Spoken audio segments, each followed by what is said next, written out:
กราบสบายดีเนาะไปพี่น้องทางเมืองลาวพังไทยทางต่างประเทศเนาะมื้อนี้ก็มาพบมาพอกับน้องทงเนาะพี่น้องพอดีทางน้องทงก็ไปเอาเครื่องที่แม่น้องสาฝากมาให้พี่น้องเอ้ยแต่ว่าเป็นของอยู่ของกินเด้เนาะแบบเป็นปลาเป็นหยังนี่แหละเขาเพิ่นก็เอามาให้เนาะครึ่งสอบถ้าเอามาหลายก็เอามาบ่ได้ทางน้องทงก็ได้นี่เลยปลาขอเป็นเลยค่ะไอ้ โอ้ ทงปลาขอเป็นๆทั้งนั้น ทั้งแม่น้องสาเห็ดมาแล้วเบิ้ง เอาถังมาใส่แล้วนี่ ทั้งเปื่อยเลยทงมันแรงไปถึงลานกำลังเนาะย่านปลามันตายเลยทั้งแม่น้องสาทั้งเนี่ยมันทาชิโพงออกเลยทงมันสเต้นออกเลยปลาขอตัวใหญ่เลยมีหน้ามันก็ได้ไหมน้องเนาะมีหน้ามันก็ เดี๋ยวเบิ่งปลากันเลยพี่น้องโอ้ มันกับเปื่อนไม่ได้หรอกนี่มาเบิ่งเลยทงเอาคันนี้สิตัวใหญ่นี่มา โอ้ปลาหยังนี่ปลาสะโด ปลาคอ ปลาสะโด ปลาสะโดปลาคอไอ้ทงมันเห็บกระเป๋าด้วยนะ ถอกลงเลย มาเบิ่งเลยแม่พี่ลองกินเขาเนอะว้าวแล้ว ตัวใหญ่น่ะตายเองแรงเลย ย่างบริตายตัวใหญ่ตาย เจ้าจับเบิ่งดู จะจะจับด้วยกันนะ เจ้าหัวตายเองแรงเราจากตัวใหญ่นี่เรียบร้อย ตายแล้ว เรียบร้อยตัวใหญ่เรียบร้อย ตัวใหญ่เข้าเพจพัดเพจกินมาแล้วตัวใหญ่ก็ตัวใหญ่เรียบร้อยเลยเย้ยมาบนของผ่ากันเลยข้าวก็จะเอาใส่ซองแข็งนี่นะเพราะว่าเมย์ข้าวน้องฟ้าฝากมาให้แบบมันกินได้ร้ายมือได้มันถึงมันอยากคือคอมกินไหนทูเบิ่งกันเด้อพาเนี่ยมาใส่ก็เป็น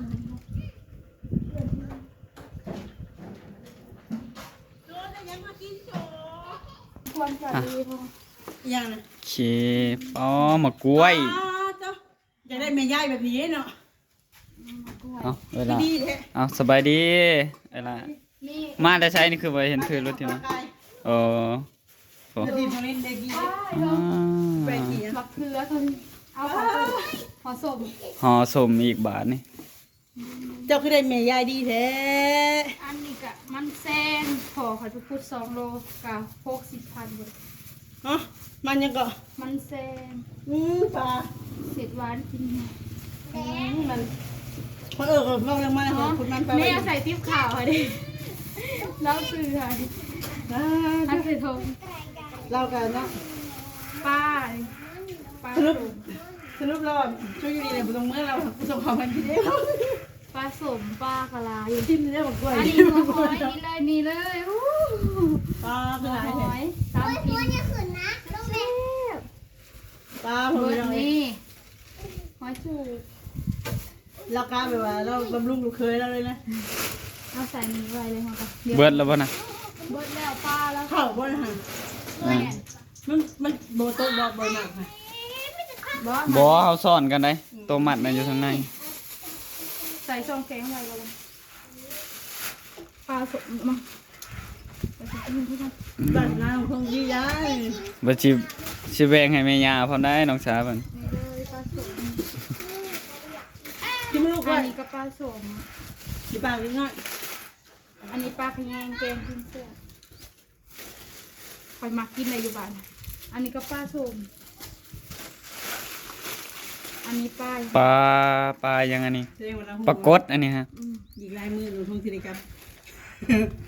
เราก็เลยถามมาก่อนแล้วยันนั่นแต่ว่าปลาเสื่อมนี่เลยเรานี่ปลาเสื่อมไหมทุกเราซื้อมาให้นี่ตัวนี้ยังบไดีเอือบนี่เลย2 ถุงมีมะเขือก็วางไว้ มัน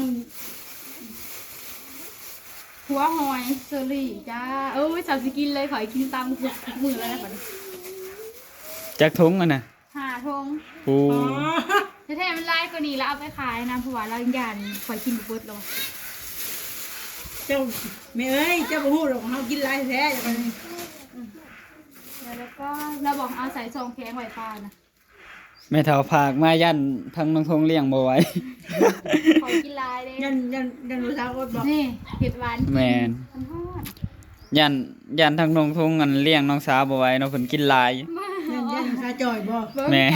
ตายเลยท้องเหลือง ปลาขอตัวใหญ่ๆนะตายเลย สีพัดเพชรมาเลี้ยงปลาขอตัวใหญ่ กระจกงอกตัวใดที่อันนั่นก็ตัวใดเจ้า ฮะ ตัวใดเจ้าสิแบ่งออกไปให้แม่ก็จกงอก ปลาไปนี่ก่อนก็ได้เฮายังบ่ได้ไปเด้ ปลาไว้หลายมือยันมันตายเบิดนะ เจ้าว่าอีเมลคอยป้าไว้จักมื้อเลยเป็นถิดเหรอ เดี๋ยวมันก็ตายจักหน่อยนะ ท่านทานว่าแม่งบ่มากล้วยอันนั้นย่อเพิ่น กล้วยน้ำบ่ แม่นี่ ยังบ่ได้กินจักคำเลยเนี่ย กินตามทุกมื้อเลยค่ะจามพอ ฮะโอ้ยอย่ากินอวดได้ อยากนำนี่ ปลาคะแนนมีถุงหนึ่งอันปลาอย่างว่าปลาข้าวนะเพิ่นน่ะ ปลาตองตีเบิ่งนะ เหม็นปลาตองปลาข้าว ปลาข้าว ปลาโตนี้เนาะเป็นเพิ่นปลานาง มันคือปลาตองเนาะ อันนี้ปลาข้าวส่วนปลาตองก็เห็ดสมเลยเด้ เฮ็ดสมแล้ว จบยังนี่ สมปลาตอง เออ สมปลาตอง เราว่าสิเห็ดสมปลาขอเลยเราไปเห็ดเราเอามาให้นี่เบิ้งมีจังหอมเบิ้งบ่ ปิ้งชิมแหน่ห่อหนึ่งค่ะ เราหักเห็ดมือเราหักเห็ดมือเศร้านี่ โอ้ย ยังบ่เป็น ยังบ่เป็นจัง 2 4 6ห่อ ยังบ่เป็นเลยน้ำมันพอ ให้ลาชิมแหน่จักห่อหนึง ขอบใจอะไร ให้สละซิเบิ่ง ชิมยังบ่พันเป็น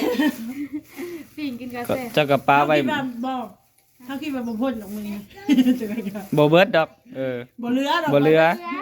บ่เบิดว่าซั่นบ่ห่อก็บ่ได้ใหญ่ปานใดนะ มีแต่ค อี น กอย่างมันเป็นนี่คือสิบ่ทานแล้วแหละ ห้อยก็มีแต่คนหอก กำลังสิว่าทากินมื้ออื่นได้ล่ะ กิโล กินโลดอีก เห็ดหวานมันแซงกินบ่เห็ดกินหวานก่อน เครื่องมันก็หลายเนาะต้องแม่เฒ่าเอามาให้นี่ เจอรี่ โอ้ยหมู ข้า แด ว ง ทอดตามร้านเลยเจอรี่ หอยสลีหอยถูกโอ้ยเต็มวันนี้เลยป้าอีกจำชิคกี้ ป้า เลย ยังดูยังกินเนาะมันหอยนี่กินน้ำทำร้านแล้ว หอยครัว หอยจูบ แม่นหอยครัว มันขึ้นมันแบบมันแห้งจมแห้งสิคาเลยเนาะ คันเท้าสีกินยำได้ห้าจึงใส่เอา เอาดูคือบ่แช่ไว้แล้ว แช่ไว้รถแล้วมันเน่าขนาดบ่กินจักเทื่อ เอาแช่แล้วมื้อแรกก็กินแล้วก็ตำอยู่ก่อน บ่ยันอยาก นี่ตอนนี้ก็มี ยันอยากแนวอื่น แล้วก็จ้อยแหละ พัดกินอันนี้ค่ะ ไม่คิดว่าเจอหรอกเบิ่งยัง มาจอย หอยครัวบ่หอยครัว มันบ่มันบ่ แค่ได้แช่น้ำแล้วงอกเลย บอกมันบ่คือหอยคมมันบ่ บ่ ไอ้ทงพยอขาวลงมาไหม สั่งมุ่งอีกปลาแม่ยายความว่าดีเนาะดีเนาะมุ่งเนี่ยก็เตรียมพร้อมมาเลย ย่ายุ่งกิน ขาด ได้อยู่ก่อน อัน จนห้างเลยสอบ จังหวะอันนั้นแหละผ้าห่มแล้วที่ทางมาให้แล้วดี แล้วมาจุดนั้นได้ของป้าพาหกมา2 ปี แม่ตุ๊กขามาให้ บ่แม่บ่กินแม่บ่เคยกิน เสร็จไหนนี่ให้กินนี่ มาเนี่ยนะ สับปะรด มังน็อต นั่นแหละมักสับปะรด มุ่งเราบอกเอาไปสักนี่เลยมุ่งคอยกลางนอนเดี๋ยวป้าเขาจะบอกไปสัก แล้วยังจะขึ้นฮอดมุ่งอยู่เฮือนเด้ มุ่งไปเลย มุ่งตัวเก่านั่นแหละ คงปล่อยเองพันห้าซื้อนี่ก็แพงเกิน บ่จะแพงเป็นแสนพุ่นแล้ว ไปเซ็นใต้ข่าวก็พาก็ให้30 กิน2 คน อยู่2คน3สิกิน ฉันน้องลินกับเมื่อเฮือนแล้วเพราะว่าเมื่อดินน้ำมองเพิ่นมาเพิ่นโทรมาอยู่ เพิ่นก็เมื่ออยู่ โอ้ยเด็กน้อยกินอยู่เคยอยู่นำแม่คือฮอดแม่เป็นธรรมดาแล้ว มาอยู่เฮือนอยู่ไส มานะมือมาเหมือนหัวน้องละลินไปใส่ไปเบิ่งรถอันนาทีติ้นหัวกับบ่เห็นนะไปใส่วะ จุงเมื่อและไอ้น้อยพร้อมคือว่า มันอะไรคำถามโทรมาว่ะพามาเฮือนเด้อว่ะขึ้นรถ โอเคเนาะ ขอบใจหลายโอ้ยได้หอยหอยน้อง เอาไปก้อยกิน มันนุ่มหอย ปานนั้นเพิ่นห่วงว่าเพิ่นอยากกินบ่แล้วบัด อ๋อมันลายอย่าคอยกินคนเดียวบ่เบิดหรอกคันเบิดกับ บ่ข่อยบ่ใส่ชงก็ได้เอาไว้ใส่ให้แม่ยายเจ้ากับแม่เฒ่า คันเบิดนั่นแล้วเขาก็พากมาอีก บ่ เข้าวันเที่ยงใกล้ๆนึง บ่ยากดอกเราว่า ย่างอันนั้นสิลง ส่งเงินมาเราว่าแล้วนะ เขาไปแล้วเขาก็เอาขึ้นมาอีก ส่งเงินมาเดี๋ยวสิหาปลาให้เราสิว่า ปลา ส่งให้ก็ส่งแล้วส่งเก็บเป็นขาดอง จูบให้จูบ ในเรื่องที่เมื่อบ้านมาเนี่ยวันนี้เขาทำมาแล้ว ยังถาลูกเพิ่นอยู่บ้านเนาะ เขาทำมาแล้ว ยัง2 มื้อพุ่นเรามา อันนี้ก็หากับมื้อเดียวหนึงเราไปก็ได้ ไปเราไปเวียงบ่ อันเราไปเวียก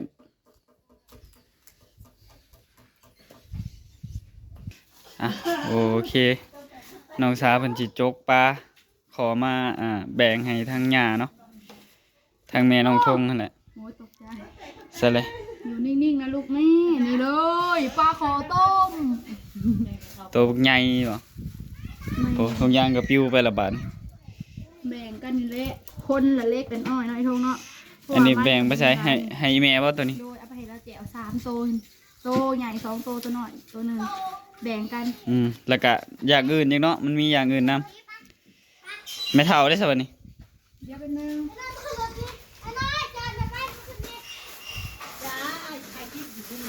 ข้างอีเมลคอยก็บอกว่าแบ่งให้มันหยาทันได้เลยตรงใหญ่เขาเอาให้ไม่เท่าตัวนี้โอ้ยไอ้ทง น้องสาวมันตัวใหญ่เอาไว้กินเนาะน้องสาว เอาผักมาเป็นดึงสาวได้ตัวใหญ่นี่เลยดึงดึง สำนี้ก็พอกินแล้วนะสำนี้ก็ได้ตัวน้อยก็ได้คือกันกินได้ กินไหนบ้าตัวใหญ่จะหน่อยหน่อยทงเนาะปลามันบ่ร้ายเพราะว่าผ่าทำรถเข้ามาแล้วเขาไปเอารถจักรเอาเลยมันเอาได้บ่ร้ายให้ไม่เท่า4ตัวเนาะเพราะว่ากินกับน้อยกินกับหญ้านี่เนาะไอ้ทงได้อยู่แล้วมั้งเนาะเดือดสำนีเขาก็เป็นพี่เล้งนี่ปลาขอขึ้นออกเลยนะ เบิดแล้วยังเหลืออยู่ แต่อันนี้นะเขาเอิญปลาขอต้มมันเนี่ยแต่อันนี้เขาเอิญปลาขอลาเพราะว่ามันตัวใหญ่ปลาขอต้มนี่ชิพัดเพชรไหทงกินแมลง ปลาขอต้มหรือว่าปลาสะโด ปลาขอต้มคันปลาสะโดแล้วมันเป็นสีอื่น บ่ โดยพอว่าป้านะฮอดบ่อได้อึดแล้วว่าอยู่บ้านนะ อยากไปใส่เบ็ดเด้เนาะอยู่บ้านนะ โอ้ย ปลา สลายยังเด้ ปลาเวลาอูดเทือนเฮาแหละนี่นะ สลายยัง ฮะยังไง เวลาอูดเทือนเฮาแล้วบ่เวลา จะบอกว่ายังไง เต้นอยู่น้องสากันนะเอาแบ่งเร็วๆเดี๋ยวมันสิสวยก่อนเนาะหอยเนี่ยเจ้าก็เก็บไว้ขนาดเจ้าอยากกินก็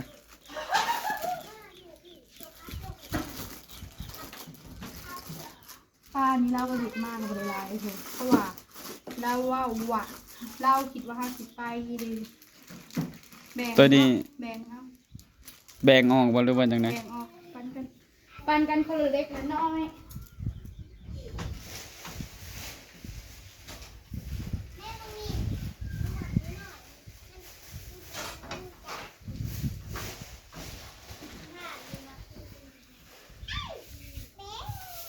ปันกันคนละเล็กละน้อยป่าอีกแล้วเพราะว่ามันมีโบราณดิมีด้วยกันเฮาก็แบ่งสำเฮาให้เพิ่นได้หน่อยโทแบ่งน้อยหรือหลายกะแบบปันกันอันนี้จ้า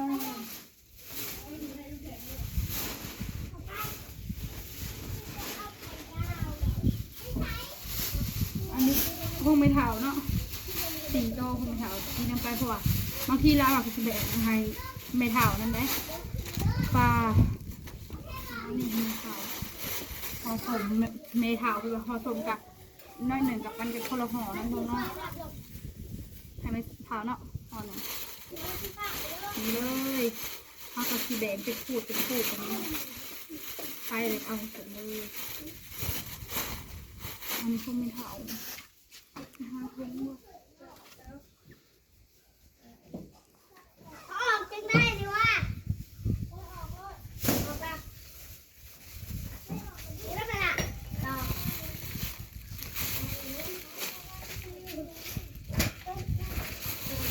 ใช่เลยเจ้าสิให้หยังแม่แม่ย่าเจ้า ฮะ เจ้าสิให้หยังแน่แม่ย่าเจ้าหอยบ่ให้แม่ย่านะบ่ เอาไปให้เรากินแบ่งกันคนถึงเราเอาถึงเราถึงเด็ก มีมีสมัยเฮาแบ่งข้างหน้าหน่อย เอาปลาอย่างอื่นได้ซะปลากดคือว่ามีหลายอยู่ ปลาโกดจะมีตรงเดียวนี้มาอีกอ่ะ เขาเห็นอะไรกินได้เนี่ยมันเนี่ยหนึ่ง อันหนึ่งด้วย ต้มกินได้นะกระบอกอีแม่ได้แม่บ่ฮู้นะ ทำไงทน มันแซ่บบ่ ฮะ แซ่บอยู่บ่ ทำไงทนนี่เลยปลาคอมีปลาสมมีหอยมีมันหายทำไงทนเลยเด้อ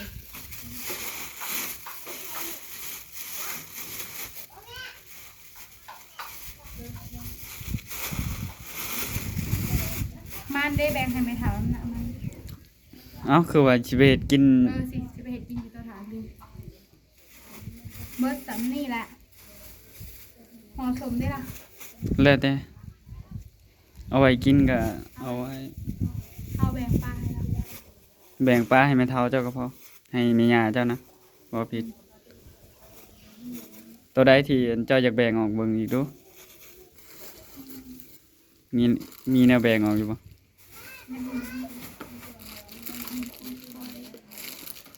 โอ้ ไอ้ปลาไอ้จะมีแต่ทรงเดียว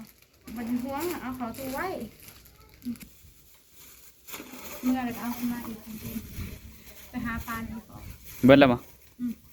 เบิดแล้วบ่นั้นแนวสิแบ่งเด้อนี่ โดยมันนี่ก็เอาไปครึ่งหนึ่งก็ไปเห็ดกินอยู่เตาถ่านครึ่งหนึ่งก็เอาไว้กินโอเคโอเคคอยบอกไปทงเลย โอ นะ เคโอเคโอเค งง แม่ผากมุงมาให้พร้อม นี่แต่เขาเบิ้งคืนเนาะนะครับเอาไปสักเนาะ จักพื้นนั่นน่ะ ฮะอันเดียวมุงใหญ่เลย เหมาะ คอยนอนคนเดียวมุงได้พอลองดูอ่าโอ้ยเขาไปสักเด้อเจ้า ไปสักเด้อเจ้าคนป้า อีหยังคือมาให้ข่อยซักวันนี้น้องสานี่ ป้าขยงป้าอันนี้ก็ยังเหลือทงเดียวหอยข่อยอันนี้ป้าเสื่อมเพราะว่าอันนี้เขาซื้อเอาหา10,000ซื้อน้ำพี่น้องตัวเองอันนี้เขากับสิพัดเพชรปลาขอมาเลย อันนี้ปลากดนะเขาเอิ้น ปลากดกับปลาหยัง บ่แม่นปลาข้าวเพิ่น ปลาข้าวอ่ะ แม่นได้มี2โตวอันนี้ก็ปลาส้มมาใส่นี่เลยเฮาก็มุงเฮาก็ใส่ไปแสกก่อนเนาะ เอาใส่ของกินแล้วมาใส่มุงต่อ ไป เอายัดใส่ตู้เย็นก่อนติเครื่องของ ดูเบิ่งไปเฮียนตู้เย็นกันเด้อไอ้น้อง โอเคอ๋อปลาขอตัวบักใหญ่แต่ว่าตายก่อนเลย อืม อ๋อ พัดเผ็ดปลาดุกกินหน่อยทงเลย ปลาดุกหรือปลาขอ ปลาขอ ว่าให้มันถึกแน่นว่าเลย ยังเหลือ3ตัวอยู่บ่เป็นทางเอาอีกเด้อ ฮะ เดี๋ยวคนเขาว่าไม่ต้องเล่นออกไปอย่าไปอันนี้จะเป็นไหน โอ้น้องสาวเพิ่นเอาของกินไปไว้พ่อแม่พี่น้องสิเอาหยังไปกินอยู่เตาถ่านมื้อนี้ อันนี้เอาวางไปเก็บคิดอยากมาโดนทางแม่น้องซากับแบงต้มโลหนึ่งเอามาทางน้องซา2 โลหนึ่ง30,000มันน่ะจักมือบ้านเนาะเมื่ออยู่บ้านเนาะ เมื่ออยู่บ้านนี่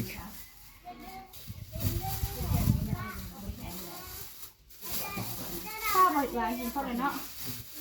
ตัวนี้ข้าวก็ไหวกินข้าวเหลือประมาณ6-7 หัวเอาไปเห็ดไปขายกันหน่อย เมื่อเฮ็ดหวานกินอยู่เตาถ่านบ่น้องสา โดย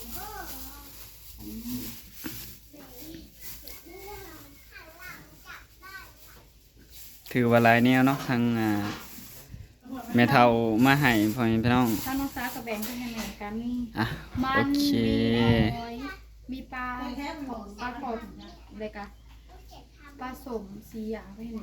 อ่ะโอเคเนาะทางลุงทงก็สิได้จบคลิปแล้วพ่อแม่พี่น้องเอ้ยก็ขอบคุณทั้งแม่เฒ่าเพิ่นเนาะที่พาเครื่องพาของมาให้หลายอย่างเนาะพ่อแม่พี่น้องโดยก็ขอบคุณทั้งแม่ FC เบิดสุขคนเนาะที่เบิ่งคลิปของลุงทงแต่ต้นจนจบที่บ่ความโฆษณาเนาะก็ขอบคุณที่แม่ FC เพิ่นแนะนำมาเนาะพ่อแม่พี่น้องเนาะโดยทางลุงทงก็สิได้ลาแม่ FC ไว้เพียงเท่านี้เนาะพ่อแม่พี่น้องเนาะทางลุงทงว่าผิดพลาดประการใดก็ต้องขอโทษขออภัยนำ FC เบิดสุขคนเนาะทางลุงทงก็สิขอกล่าวคำว่าสบายดี